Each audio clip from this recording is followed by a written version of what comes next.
بسم الله الرحمن الرحيم الذين آتيناهم الكتاب يتلونه حق تلاوته أولئك يؤمنون به ومن يكفر به فأولئك هم الخاسرون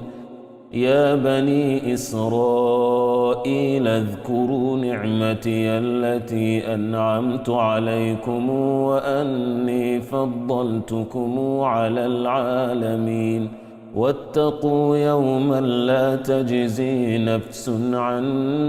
نفس شيئا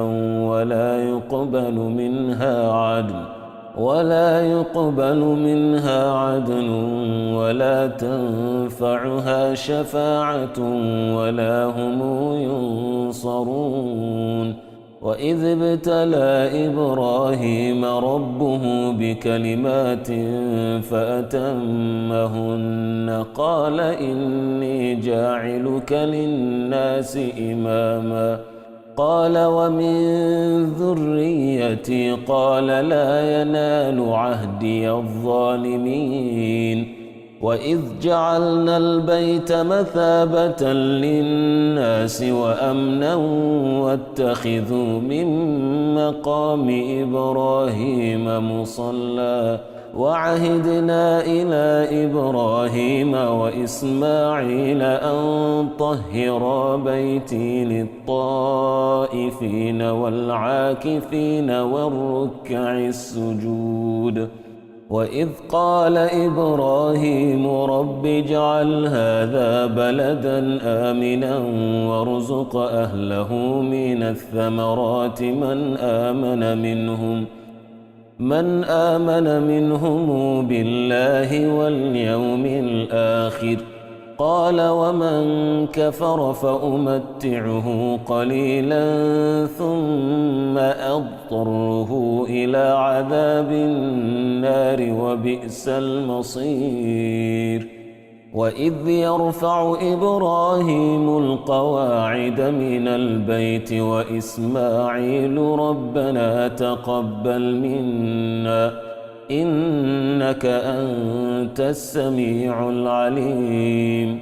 ربنا واجعلنا مسلمين لك ومن ذريتنا أمة مسلمة لك وأرنا مناسكنا وتب علينا إنك أنت التواب الرحيم ربنا وابعث فيهم رسولا منهم يتلو عليهم آياتك ويعلمهم الكتاب والحكمة ويزكيهم إنك أنت العزيز الحكيم ومن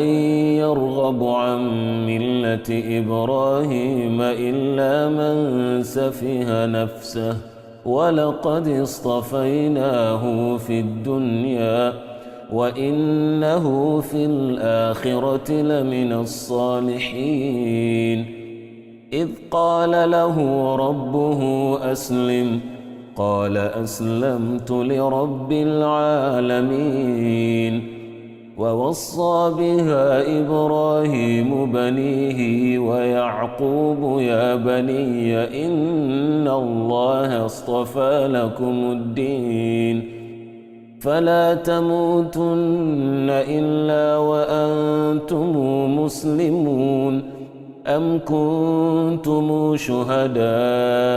إذ حضر يعقوب الموت إذ قال لبنيه ما تعبدون من بعدي قالوا نعبد إلهك وإله آبائك إبراهيم وإسماعيل وإسحاق إلها واحدا ونحن له مسلمون تلك أمة قد خلت لها ما كسبت ولكم ما كسبتم ولا تسألون عما كانوا يعملون وقالوا كونوا هودا أو نصارى تهتدوا قل بل ملة إبراهيم حنيفا وما كان من المشركين